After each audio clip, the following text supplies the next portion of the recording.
Hello मेरे प्यारे भाइयों। तो आज हम कक्षा 12 गणित का भैया अग्रवाल का जो अनसॉल्व है उसको सॉल्व करेंगे। और जो हमारा सेट रहने वाला है भैया 25 का सेट 7JD, तो इसको हम सॉल्व करेंगे। और भैया इसका जो सेट 6 है वो हमने सॉल्व कर लिया। अगर आप लोगों ने नहीं देखा तो उसे अवश्य जाकर देखें। और भैया मैं आप लोगों से वादा करता हूँ कि अगर इस वीडियो को आप देखते हैं तो मैं 100% गारंटी लेता हूँ कि आपको समझ में आएगा भैया। तो आइए देखते हैं। सबसे पहले हमारा क्वेश्चन है 1 का। तो 1 का हमारा क्वेश्चन देखो क्या दिया है कि एफ सच दैट आर से आर, ठीक है, मतलब रियल नंबर से रियल नंबर। अब रियल नंबर क्या होते हैं? जितने भी अंक हैं माइनस से प्लस तक, परमेय से अपरमेय, ठीक है, जितने भी हमारे अंक हैं सारे क्या होते हैं? रियल नंबर होते हैं। एफ एक्स बराबर दिया हमें 3x द्वारा परिभाषित है, तब एफ एक्स ज्ञात कीजिए, ठीक है। तो पहले तो हमें क्या करना है? एक एकी और आच्छादक ज्ञात करना। तो एक एकी ज्ञात करने के लिए हमें सबसे पहले क्या करना होता है? देखो, तो ये हमारा है 1 का,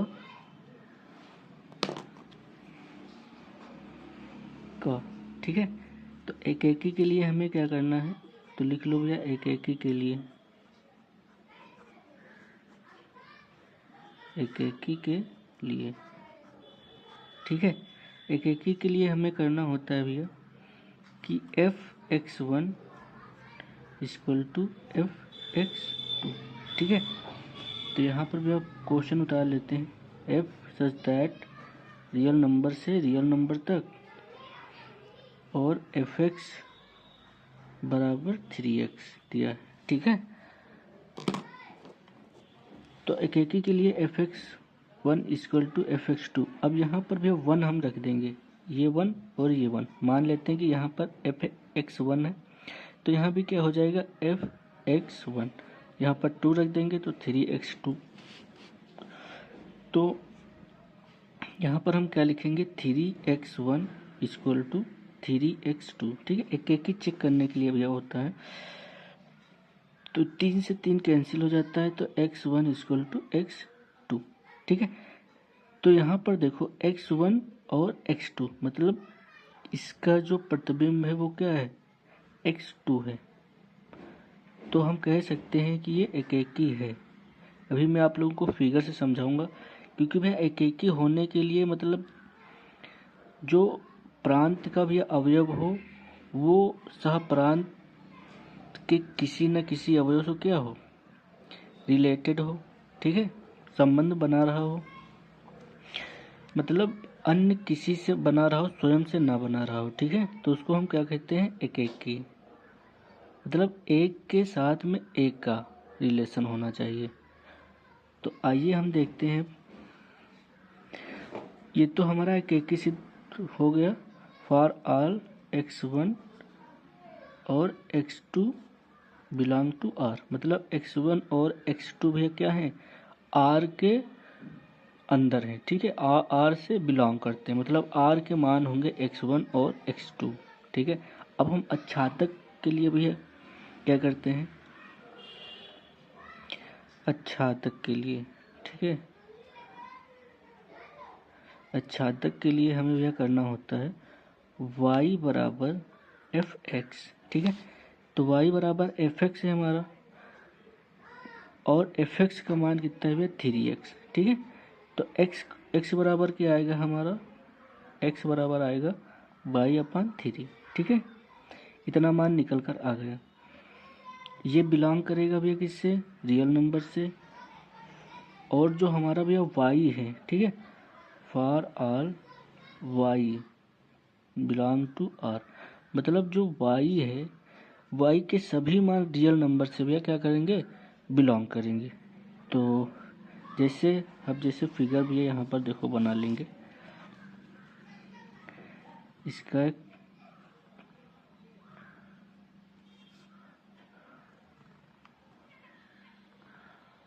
और ये, ठीक है। इसमें भी हम नंबर लिख लेंगे 1 2। ये भैया एक नंबर से, ठीक है, सारे नंबर तक होंगे। 0 भी इसमें होगा। रियल नंबर में सारे नंबर आते हैं, ठीक है। 1/2 भी होगा, 1/3 भी होगा, 1/4 भी होगा, ठीक है, सारे नंबर्स होंगे। और ये हम 3 4 5 6 7, ठीक है। कुछ इस प्रकार से लिख लेते हैं। इसमें भी हम रियल नंबर 1 2 3 4 5 6 7 8, ठीक है, ये लिख लेते हैं। अब देखो यहाँ पर कि जो हमारा एफ एक्स है, ठीक है, इसको मान लो आर रियल नंबर और ये रियल नंबर, ठीक है। ये भी फलन हमारा क्या है, इससे एफ एक्स से भी है, ठीक है। और इसके जो अवयव हैं, ठीक है, इनको मान लो x और इनको मान लो y। इसके अंदर जो अवयव हैं इनको x y मान लो। तो अगर हम एक एक के लिए यहाँ पर मान रखें तो देखो यहाँ पर हम अगर 1 रख दे तो 1 और ये हो जाएगा 1, तो क्या हो जाएगा f1 इक्वल टू 3, ठीक है। तो यहाँ पर 1 का किससे भी रिलेशन हो जाएगा 3 से, और अगर यहाँ पर 2 रखें तो भैया 2 का रिलेशन किससे हो जाएगा 6 से, ठीक है। इसी प्रकार से 3 का रखेंगे तो 9 से, 4 का रखेंगे तो 12 से, 4 3 12। तो हम कह सकते हैं कि जो ये प्रांत है इसको क्या बोलेंगे भैया प्रांत, और इसको बोलते हैं सहप्रांत, ठीक है।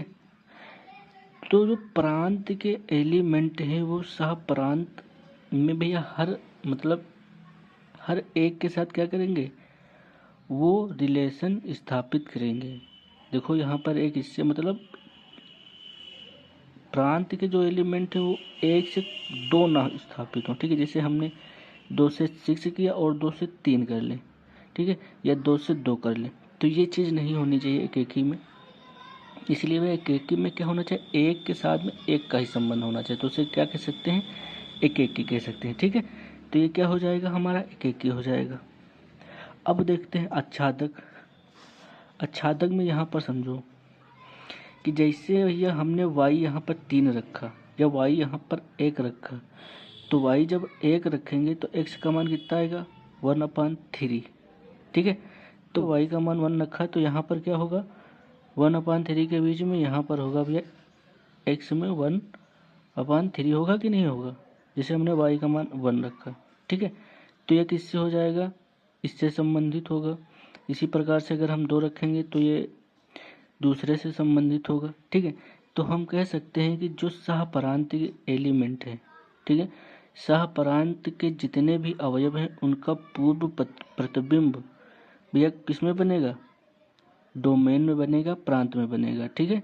तो जब इस प्रकार की कंडीशन लगती है तो वहाँ पर क्या हो जाता है भैया आच्छादक हो जाता है, ठीक है। ये चीज़ समझ में आ गई होगी कि जो भैया ये हमारा सहप्रांत है इसका पूर्व प्रतिबिंब प्रांत में बने, मतलब इसके जितने भी एलिमेंट है वो सारे कहाँ भी प्रांत में रिलेटेड हों, प्रांत से रिलेटेड हों, तो उससे हम क्या कहेंगे आच्छादक कहेंगे, ठीक है। तो ये आप लोग समझ में आ गई होगी, ठीक है। अब यहाँ पर भी देखते हैं कि हमारा आंसर कौन सा होगा। तो यहाँ भी ए हमारा आंसर होगा कि एक एक ही व आच्छादक है, ठीक है। ये हमारा ऑप्शन सही होगा, एक एक ही व आच्छादक है। अब इसके बाद दूसरे पर आते हैं तो समझो भैया यहाँ पर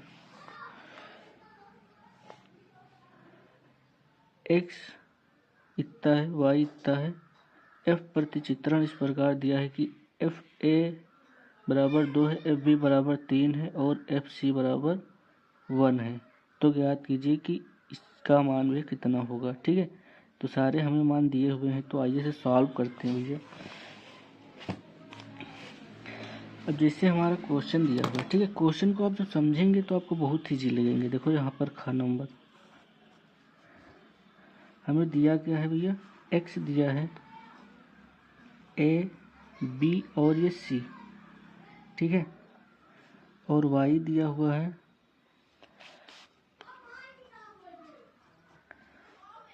y है 1 2 और ये 3, इतना दिया है। अब हमें मान दिया है, देखो भैया एफ ए बराबर 1, एफ ए बराबर 2 है, ठीक है, और एफ बी बराबर है 3 और एफ सी बराबर है 1, ये चीज़ दी हुई है।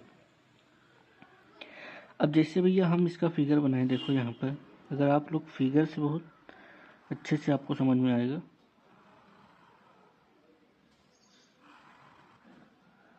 ये कोई हमारा x है, ये y है, ठीक है। इसके एलिमेंट क्या है भैया, a, b और ये c। इसके क्या है 1, 2 और 3, ठीक है। और ये भैया हमारा क्या है, एक दूसरे से रिलेट करता है, ठीक है, फंक्शन। तो अब यहाँ पर देखो एफ ए का मतलब क्या है भैया, दिया है एफ ए का मतलब 2 है, तो एफ ए का हम संबंध 2 से रखेंगे। एफ बी का संबंध हम क्या रखेंगे, 3 से रखेंगे, ठीक है। और एफ सी का संबंध हम किससे रखते हैं भैया, 1, क्योंकि हमें क्वेश्चन में दिया हुआ, हमको कुछ एक्स्ट्रा नहीं करना है। तो अगर भैया आप लोग देखें तो अब मैं आप लोगों को वहाँ समझाने का प्रयास करूँ, बट यहाँ पर आपको बहुत अच्छे से समझ में आएगा।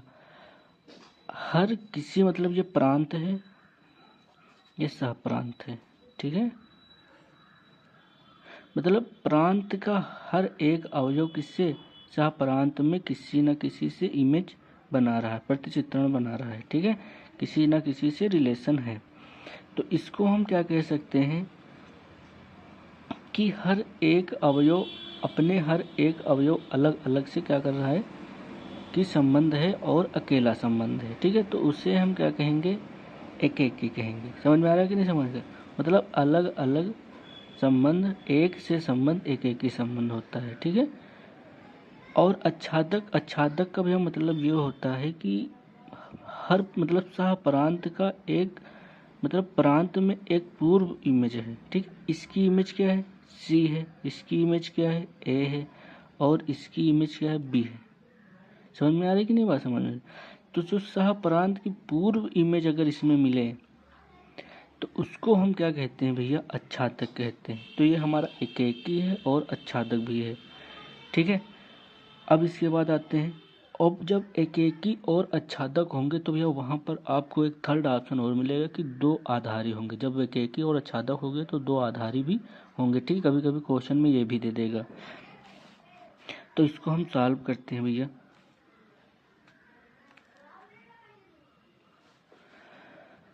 तो जैसे एफ एक्स समझ दिया, अब देखो एफ एक्स को हम लिख सकते हैं एफ एक्स, ठीक है। एफ एक्स को हम भैया लिख सकते हैं एफ ए, ठीक है, और एफ बी और एफ सी, ठीक है। एफ एक्स को हम क्या लिख सकते हैं, देखो एफ एक्स जब हम लेंगे तो एफ ए और एफ बी और एफ सी लिख सकते हैं कि नहीं लिख सकते हैं। देखो अगर एफ एक्स को हम लें तो एफ ए और एफ बी इसके क्या होंगे, एलिमेंट होंगे कि नहीं होंगे भैया। एक्स इसको माना है, वाई इसको माना है, तो ये एक्स हमारा अवयव होगा पूरा, ठीक है। और जो इसके एलिमेंट होंगे वो एफ ए होंगे, एफ बी होंगे और एफ सी होंगे। इतना समझ में आया होगा भैया आप लोगों को। अब आ जाओ, तो एफ एक्स बराबर, अब मेरे भाई एफ ए का मतलब क्या है, 2 है, एफ बी का मतलब क्या है, 3 है, एफ सी का मतलब है क्या, 1 है, ठीक है। तो एफ ए का मतलब है 2, एफ बी का मतलब है 3, एफ सी का मतलब है 1। कोई दिक्कत नहीं होगी। तो यहाँ पर देखो एफ एक्स, अब ये भैया कौन से एलिमेंट है, अगर इनको आप 1 2 3 भी लिख लो तब भी कोई दिक्कत नहीं, क्योंकि 1 2 3 लिखो या 3 2 1 लिखो, कोई दिक्कत है नहीं है। ये किसके एलिमेंट हैं, ये भैया हमारे y के एलिमेंट है, ठीक है। तो यहाँ हम क्या लिख सकते हैं, y लिख सकते हैं, तो f x equal to y, ठीक है। तो यही हमारा क्या होगा भैया, फाइनल आंसर होगा, ठीक है। उम्मीद होगी आप लोगों को ये बहुत अच्छे से समझ में आया होगा। अब इसके बाद हम आते हैं अगले नंबर पर। तो अगला नंबर है गा, ठीक है। गा नंबर है भैया कि log integration log x d x equal to x log x plus के एक्स प्लस का सी। ठीक है, तो हमें क्या निकालना है, देखो यहाँ पर के एक्स का मान ज्ञात करना है। तो यहाँ पर देखो जब इसको सॉल्व करेंगे, ठीक है, तो कुछ इस प्रकार की टर्म बनेगी और हमें यहाँ पर के एक्स के स्थान पर कुछ और भैया अलग टर्म मिलेगा, उसी के स्थान पर हमको रखना है। तो आइए इसे सॉल्व करते हैं। इसमें आप लोगों को क्या करना है, फर्स्ट इंटू सेकेंड लगेगा भैया, तो यहाँ पर 1 रख लो, ठीक है। तो जब 1 मानेंगे तो हम देखो यहाँ पर क्या करते हैं, अब आपको आई लेट आना चाहिए, आई लेट, ठीक है। तो मतलब इनवर्स फिर लॉग, ठीक है। तो लॉग को हम फर्स्ट मानते हैं और इसको सेकंड मानेंगे। इससे करेंगे तो आपको बहुत आसानी होगी, अपने आप से करेंगे तो कहीं पर गलत भी हो सकता है, तो आपको क्वेश्चन भी गलत हो सकता है। तो प्रथम फलन, दूसरे फलन का भैया क्या होता है, समाकलन, फिर माइनस, ठीक है। प्रथम फलन का अवकलन तो d/dx log x, फिर दूसरे फलन का समाकलन, ठीक है, और फिर क्या होता है भैया, पूरे का समाकलन, ठीक है। तो ये फार्मूला आपको याद होना चाहिए। इसके बाद हम इसको भी नोट कर लेते हैं, x log x प्लस के एक्स प्लस का c। तो यहाँ पर इसको थोड़ा सा सॉल्व कर लो भैया, इंटू एक्स स्क्वायर, यहाँ क्या होगा 1 है, ठीक है, एक्स नहीं है 1 है, ठीक है, 1 है भैया। तो 1 का क्या होता है, x होता है, और माइनस इसका क्या हो जाएगा, log x का, ठीक है। तो log x का भी अवकलन होता है 1/x, ठीक है, और 1 का क्या हो जाएगा x, और ये dx कंप्लीट वाला ये वाला, ठीक है, इससे ये कैंसिल हो जाएगा। तो यहाँ पर क्या मिलेगा, x log x माइनस फिर से यहाँ पर क्या मिलेगा भैया x, फिर यहाँ पर क्या हो जाएगा, इसका 1 का x हो जाएगा, फिर प्लस का c लगाते हैं, ठीक है, इक्वल टू x, ठीक है, ये यहाँ पर नोट हो जाएगा x log x प्लस का k x और ये प्लस का c, ठीक है। तो देखो भैया अगर तुलना करेंगे तो ये सेम है, ये सेम है, ये सेम है, ये सेम है। के एक्स के स्थान पर क्या लिखा है भैया, माइनस का x, ठीक है। तो हम क्या लिख देंगे भैया कि के एक्स इक्वल टू माइनस का x, ठीक है। तो यही हमारा क्या होगा भैया, फाइनल आंसर। अब इसके बाद आते हैं भैया अगले क्वेश्चन पर। तो अगला भैया क्वेश्चन है हमारा,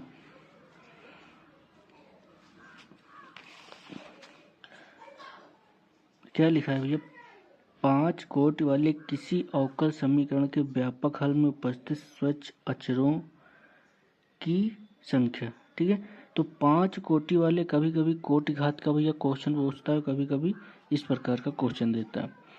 तो जब 5 कोटि वाले किसी अवकल समीकरण के व्यापक हल को स्वच्छ अचरों की संख्या, ठीक है, तो वहाँ पर क्या होगी भैया, 5 ही स्वच्छ अचर होंगे। समझ में आ रहा है कि नहीं समझ में आ रही है। दूसरा भैया देखो, इसका 5 आंसर होगा, ठीक है। सदिश फलन इतना है, प्रवणता t बराबर 2 पर होगी, ठीक है, प्रवणता ज्ञात करनी है। बहुत ही बढ़िया क्वेश्चन है, ठीक है। हर सेट में भैया क्वेश्चन कुछ सेम मिलेंगे, बट वहाँ पर क्या होगा भैया, क्वेश्चन चेंज होंगे और क्या दिया रहेगा, और हमें मान जो है वो सेम निकालना रहेगा, ठीक है। तो आइए से सॉल्व करते हैं भैया। क्वेश्चन है हमारा का number f vector f t equal to 2i cap plus का 3j कैप प्लस का 5t स्क्वायर के कैप, ठीक है। t बराबर 2 पर हमें क्या ज्ञात करनी है, प्रवणता, ठीक है। तो इसका भी हमें क्या करना है, पहले तो अवकलन कर देना है। तो इसका अवकलन करेंगे तो एफ डैश टी, ठीक है, वेक्टर, इसका करेंगे तो यहाँ पर टी नहीं है, 0 हो जाएगा, यहाँ पर भी टी नहीं है, 0 हो जाएगा, ठीक है। और इसका करेंगे तो 5 दूनी 10 प्लस का 10 और ये टी फिर के, ठीक है।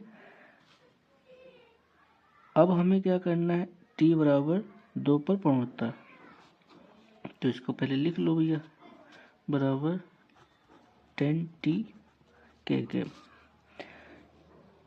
तो बिंदु t बराबर 2 पर प्रवणता, तो जहाँ जहाँ पट्टी है तहाँ तहाँ पर भी ये 2 रख दो। तो 10 गुणे 2 और ये के, तो ये हो जाएगा 10 दूनी 20, तो एफ डैश 2। ठीक है, तो यही हमारा क्या होगा भैया आंसर। अब इसके बाद आते हैं हम भैया दूसरा नंबर। तो दूसरा नंबर हमारा रहेगा, अब यहाँ पर भैया एक एक नंबर के ये भी करने, ठीक है। तो सिद्ध करें कि साइन इनवर्स एक्स बराबर tan इनवर्स फिर ब्रैकेट में x अपान √1 माइनस एक्स स्क्वायर। ठीक है भैया, पहले यहाँ पर प्लस लिखा था, तो जिनके में प्लस लिखा है वो माइनस कर लें, ठीक है, क्योंकि यहाँ पर प्लस वाला भैया गलत है, माइनस यहाँ पर होगा।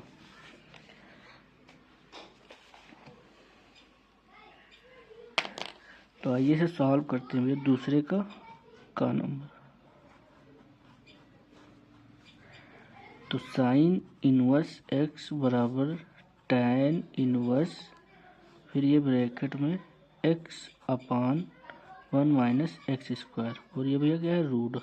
ठीक है, तो इस प्रकार के क्वेश्चन को भैया ध्यान कैसे देना, जिधर लंग ज़्यादा लिखा हो, मतलब जिधर ज़्यादा मटेरियल हो उधर से हम सॉल्व करेंगे, क्योंकि इधर से जब सॉल्व करेंगे तो हमें बहुत ही आसानी होगी सॉल्व करने में, लेकिन इधर कुछ आप लोगों को समझ में नहीं आ रहा हो। ठीक, सॉल्व इधर से भी हो जाएगा, बट हमको क्या करना है, इधर से सॉल्व करना है। तो आइए से समझते हैं। ठीक है, तो आप जरा सा भी दिमाग इसमें लगाएंगे तो सॉल्व हो जाएगा। अब यहाँ पर देखो tan इनवर्स को हमें हटाना है। इनवर्स के जितने भी भैया क्वेश्चन मिलेंगे तो मानने वाले, तो आपको क्या करना है, वहाँ से सिर्फ इनवर्स को हटाना, कुछ ऐसा इसमें मान रख दो। ठीक है, तो हम सबसे पहले लेंगे यहाँ पर राइट हैंड साइड। ठीक है, तो tan इनवर्स x अपान √1 माइनस एक्स स्क्वायर। ठीक है,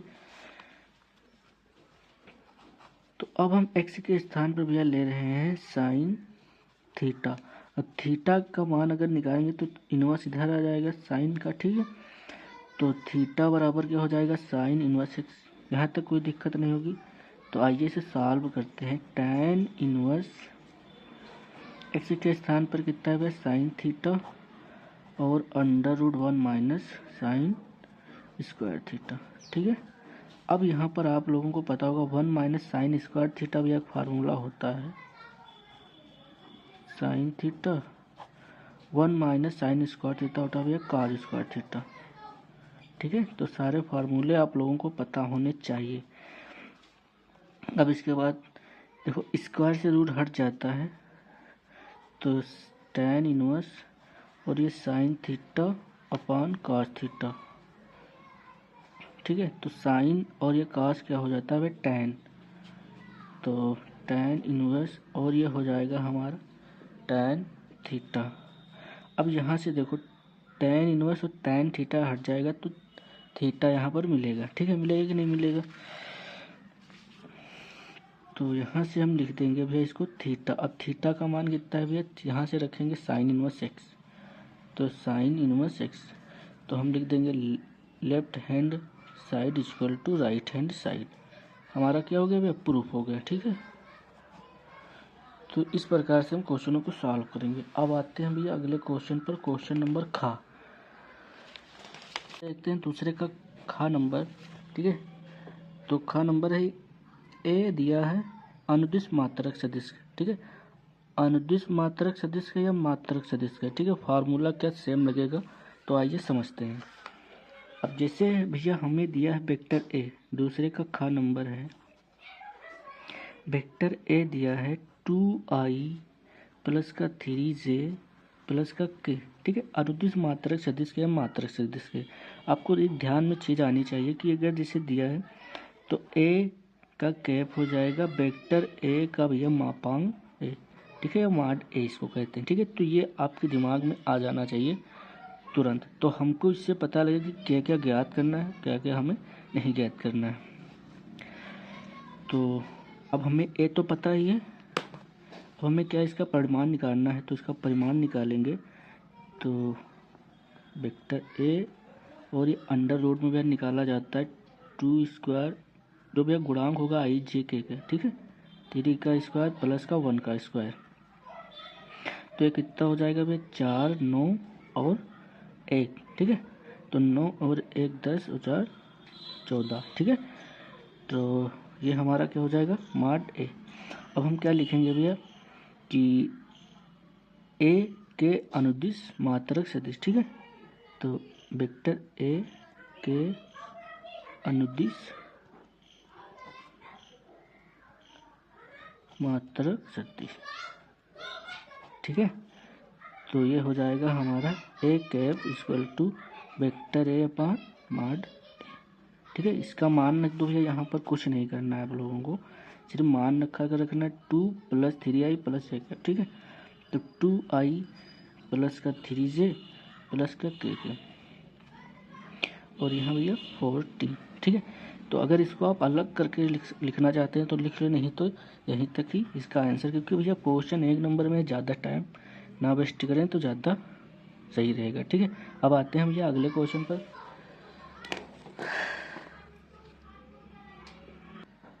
तो अगला भैया है गा नंबर सवाल, ठीक है। ए दिया है, बी दिया है, के योग की दिक् को ज्ञात कीजिए, ठीक है। पहले देखो क्वेश्चन में सब कुछ लिखा हो, पहले योग करना है, फिर इससे क्या करना है, दिक् को ज्ञात करनी है। तो हमने पहले लिख रखा है ए बी के मान, अब इनका क्या करना है, योग करना है। तो ठीक है, ध्यान से देखना है यहाँ पर। तो ए प्लस बी, इनको जोड़ दो दोनों, ये लिख लो फिर बाद में ये लिख लो। तो 3i प्लस का 4j माइनस का 3k, ठीक है, प्लस अब यहाँ पर लिखा है माइनस का 2i माइनस का 3j प्लस का k।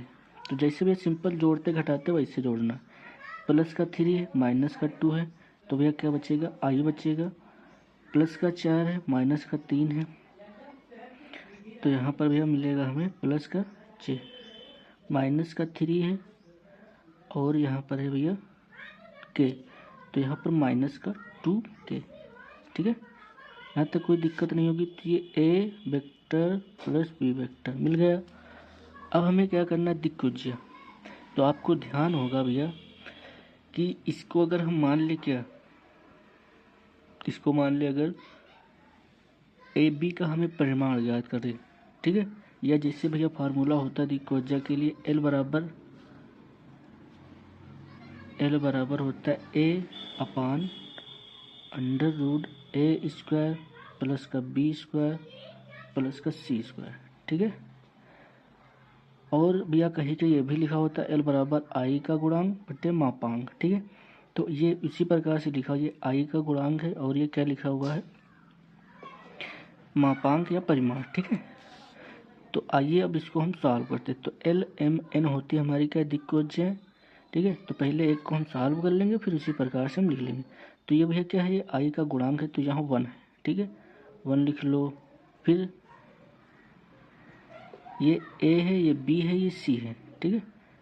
तो अंडर रूट तो हो गया है, अब 1 का भैया 1 का स्क्वायर, ठीक है, प्लस 1 का स्क्वायर और ये माइनस और ये प्लस यहाँ लगेगा -2 का स्क्वायर, ठीक है। क्योंकि हम भैया जो गुणांक होता है उसको लेते हैं, तो -2 है तो यहाँ -2 का स्क्वायर होगा। तो ये हो जाएगा 1 अपान अंडर रूट 1 और ये 4, ठीक है। तो 4 2 6, तो ये हमारा क्या होगा, L। इसी प्रकार से जब M निकालेंगे भैया तो हम सीधे यहाँ पर रख देंगे। तो M क्या हो जाएगा, 1 है यहाँ पर गुणांक, तो 1 अपान अंडर रूट 6, ठीक है। N क्या हो जाएगा हमारा 1, अब यहाँ पर देखो भैया गुणांक माइनस का 2 है, तो यहाँ पर माइनस का 2 लेंगे, ठीक है। और ये हो जाएगा अंडर रूट 6, ठीक है। तो हमारी ये क्या हो जाएंगे भैया, दिक्कुज्याएँ हो जाएंगे, ठीक है। अब इसके बाद हम आते हैं, या आप लिख सकते हैं कि दिक्कुज्या बराबर 1/6 और -2/6, ठीक है। तो अब इसके बाद हमारा भैया क्या है, घा नंबर। तो घा नंबर सवाल दिया हुआ है, तो इसको पहले भैया नोट कर लो।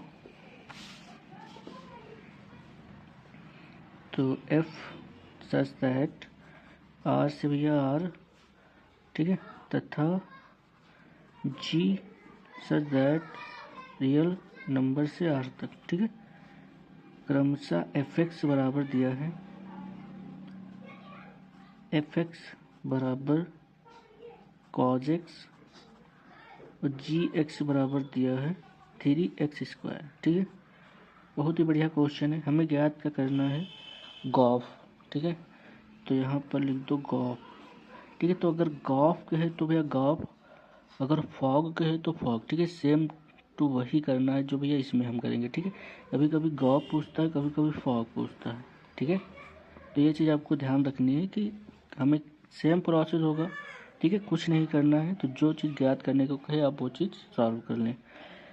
तो आइए सॉल्व करते हैं भैया इसको। अब इसका यहाँ पर एक फार्मूला ध्यान रखना। ठीक है, छोटा सा है। गॉफ ज्ञात करना है तो GOF, हम इसको भैया x से पहले क्या करा देंगे, गुणा करा देंगे। अब x किस लिए गुणा कराएंगे, क्योंकि यहाँ पर भैया देखो x लिखा हुआ, x लिखा हुआ, तो हमको इसको fx और gx बनाने के लिए हमें करना पड़ेगा। ठीक है, क्योंकि नहीं करेंगे क्योंकि सिंगल यहाँ पर कुछ नहीं दिया हुआ। सिंगल f दिया है r से r तक, रियल नंबर से रियल नंबर, रियल नंबर से रियल नंबर। ठीक है, इससे हमारा नहीं काम चलेगा जब तक x से हम गुणा नहीं कराएंगे। तो यहाँ पर g को हम ऐसे लिखेंगे, ओ का मतलब भी हम लगा देंगे हम ब्रैकेट। ठीक है, और हमारा ये fx आ जाएगा, इसमें कोई दिक्कत नहीं होगी यहाँ पर। ठीक है, समझते रहेंगे तो ये बहुत आसान है। तो g, अब fx का मान क्या है, cos x, cos x, कोई दिक्कत नहीं होगी। अब ये क्या हो गया, हमारा gx के पैटर्न में बन गया। मान लो कि g लिखा हुआ है, ये x लिखा हुआ है। ठीक है, तो देखो gx का मान कितना दिया, 3x²। ठीक है, मतलब 3 तो सेम है, लेकिन जो x दिया है उसके ऊपर क्या लिखा हुआ, स्क्वायर लिखा हुआ है।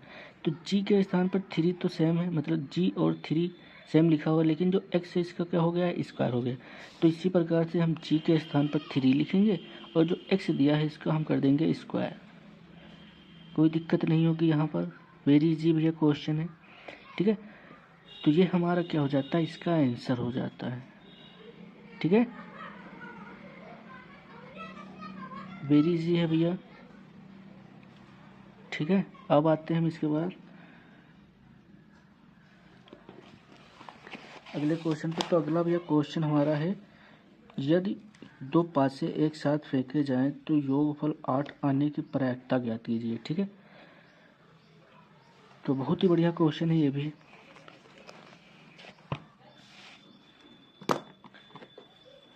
तो दो पासे जब एक साथ फेंके जाते हैं, तो हमारी बात सुनो, अगर आप लोगों ने भैया लेडू देखा होगा, ठीक है, तो जो लेडू में फलक होते हैं वो 6 प्रकार के होते हैं। देखो 1 2, मतलब जो गिनती होती है 1 2 3 4 5 6 गिनती होती है। ठीक है, जब लेडू का हम पासा चलते हैं, आप लोगों ने बहुत ही बढ़िया तरीके से खेला होगा, तो उसमें 6 फलक होते हैं। तो दो पासे के रहा फेंकने के लिए, तो हम 6 को 6 से गुणा करा देंगे तो हमारा टोटल निकल आएगा। ठीक है, तो जब हम दो पासों को एक साथ फेंकते हैं तो फेंकने का कुल ढंग नंबर हमारा है भैया अंगा नंबर। ठीक है, तो दो पासे, ठीक है, दो पासे फेंकने का कुल ढंग, ये क्या हो जाता है हमारा भैया, NS इसको लिख लो। ठीक है, संपूर्ण। तो 6 × 6, तो ये क्या हो जाएगा 36। यहाँ तक कोई दिक्कत नहीं होगी।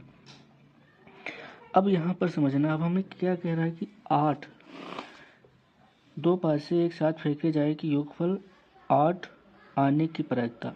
अब जब हम दो पासे एक साथ फेंकेंगे तो वह उछल, मतलब किसी का मुंह 2 की तरफ होगा, किसी का मुंह 6 तरफ की होगा। ठीक है, किसी का 5 तरफ होगा, किसी का 3 तरफ होगा। तो इस चीज़ को हमें जब हम कितने प्रकार से आएंगे कि हमें 8 ऐसे जोड़े मिले। ठीक है, तो मैं यहाँ पर भी आप लोगों को समझा दूँ।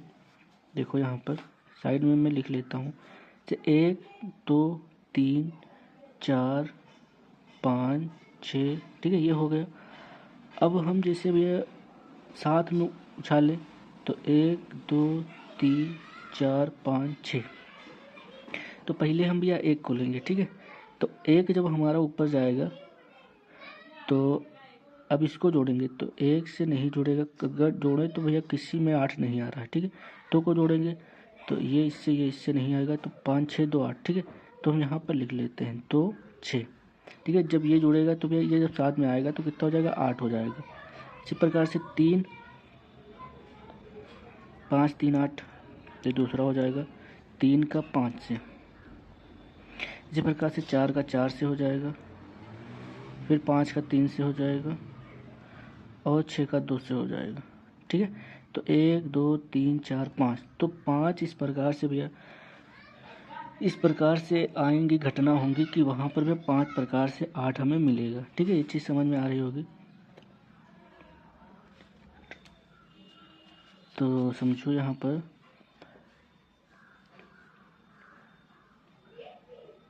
तो 500 के योग 8 आने की घटना। ठीक है, 500 के योग 8 आने की घटना को भैया किससे लिखते हैं, NE से। ठीक है, तो ये हमारी हो जाएगी 5। तो अब हमें क्या करना है, प्रायिकता ज्ञात करनी है। तो प्रायिकता भी ज्ञात करेंगे तो PE। ठीक है, प्रायिकता PE। अब इसका भी फार्मूला क्या होता है, NE/NS। ठीक है, याद रखना NE और NS। तो अब यहाँ पर भैया फार्मूले के भैया जो हैं तो यहाँ पर मान रख दो। तो NE का मतलब है 5 और NS का मतलब है 36। ठीक है, तो यही हमारी क्या होगी भैया, प्रायिकता होगी। ठीक है, वेरी इजी क्वेश्चन है। अब इसके बाद हम आते हैं नेक्स्ट क्वेश्चन पर।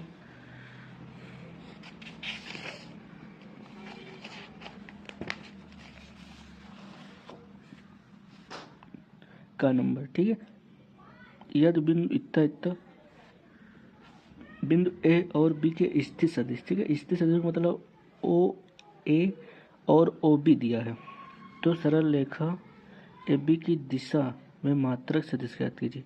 अब देखो भैया, अनुदिश मात्रक सदिश के मात्रक सदिश के हमको क्या निकालना है, वही ही प्रोसेस इसमें भी करना है। तो AB के स्थित सदिश का मतलब आप लोगों को पता चल गया होगा यहाँ पर। तो A का स्थित सदिश हम लिखेंगे भैया OA। ठीक है, 3 का नंबर A का स्थित सदिश OA बराबर दिया है, वेक्टर OA बराबर दिया है I + J + K के। ठीक है, B का स्थित सदिश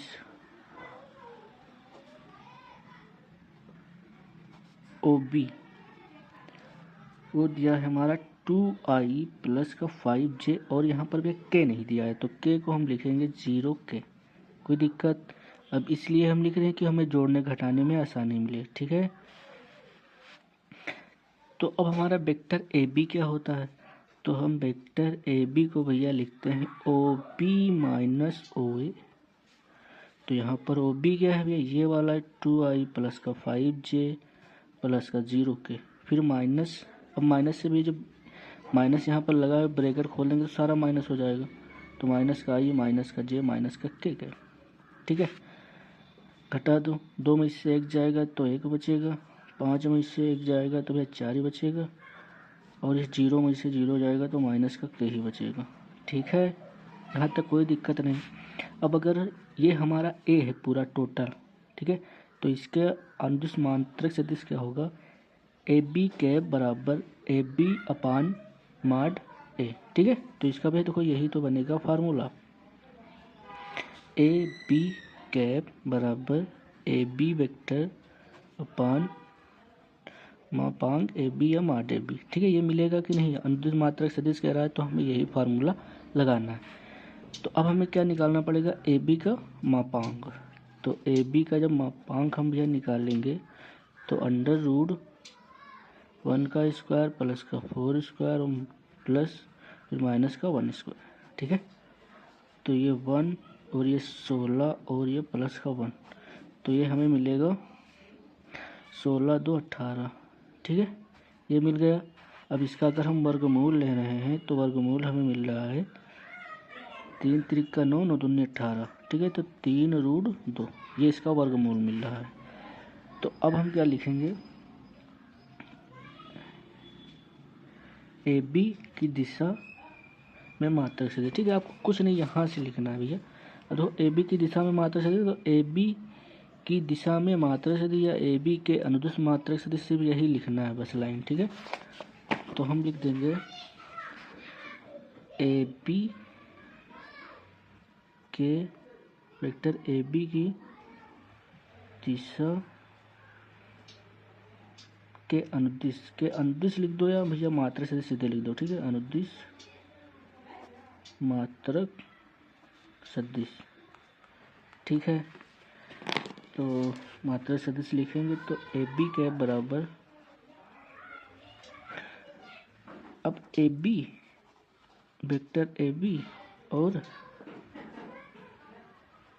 माड ए बी। ठीक है, मान तो ए बी का मान भैया कितना निकल कर आया है, आई प्लस 4j माइनस का के।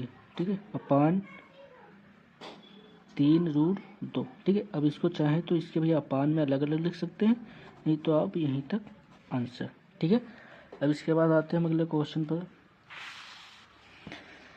तो अगला क्वेश्चन हमारा है भैया, ये देखो खा नंबर।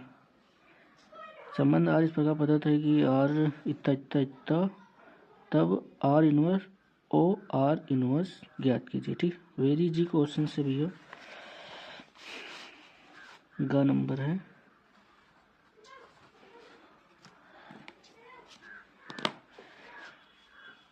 आर दिया हुआ है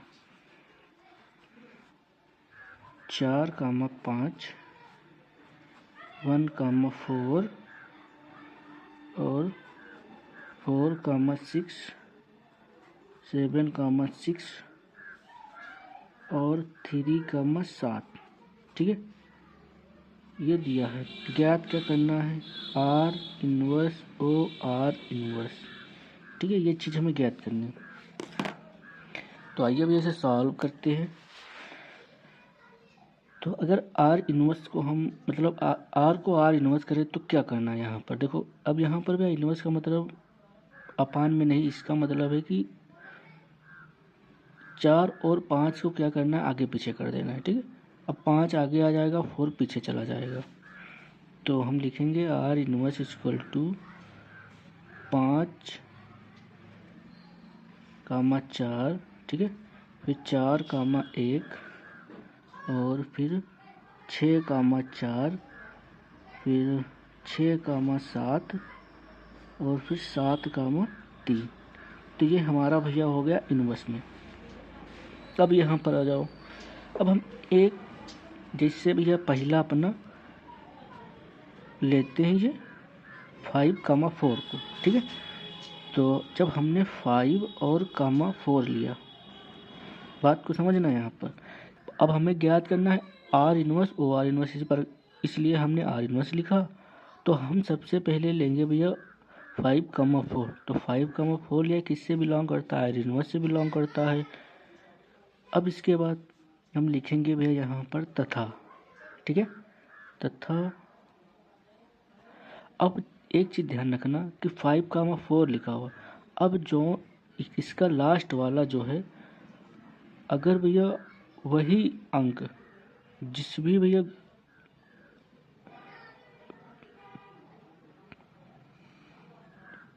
जहाँ से स्टार्ट होगा, ठीक है 5,4 लिखा, तो अब स्टार्ट होगा भैया 4, चाहे जो गिनती है। ठीक है, उससे आपको नहीं मतलब है, लेकिन 4 से स्टार्ट होना चाहिए। ठीक है, मतलब ये चीज़ अब अगले में आनी चाहिए।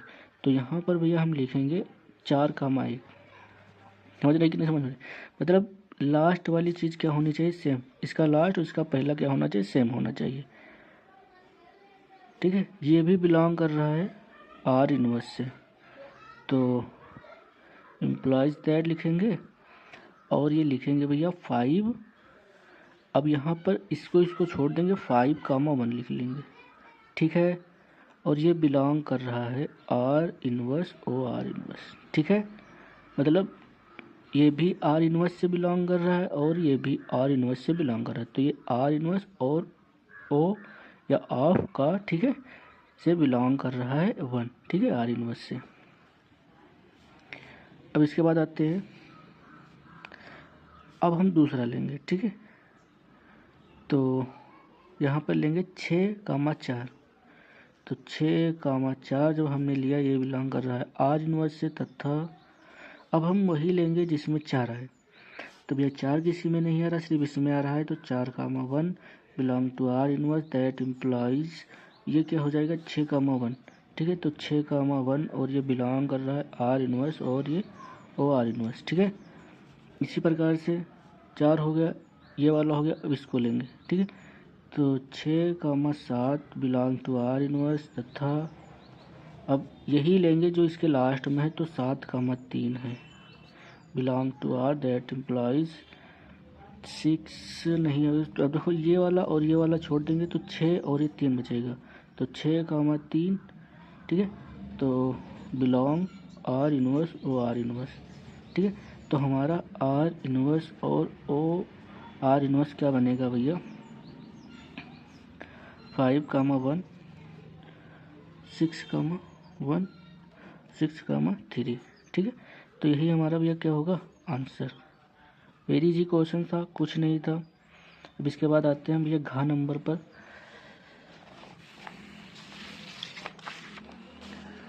तो घ नंबर हमारा क्वेश्चन देखो भैया क्या होगा। क्वेश्चन भैया सारे इजी हैं। ठीक है, तो यहाँ से देखो वक्र दिया y बराबर 2mx को निरूपित अवकल समीकरण याद कीजिए। अब अवकल समीकरण भैया आप लोगों को पता होगा, मतलब समीकरण का मान भैया जो है कांस्टेंट टर्म हटाते हैं। देखो यहाँ पर y बराबर 2m और ये x। ठीक है, इसको मान लो 1, इसका कर दो भैया अवकलन। ठीक है, तो differentiate with respect to x। तो जब इसका करेंगे तो dy/dx equal to 2m, x का 1 हो जाता है। ठीक है, अब यहाँ पर 2mx का मान रख दे, तो यहाँ से 2mx का मान रखेंगे तो y/x आएगा। ठीक है, तो हम लिख देंगे भैया समीकरण फर्स्ट से, तो dy/dx इक्वल टू y/x लिख लो।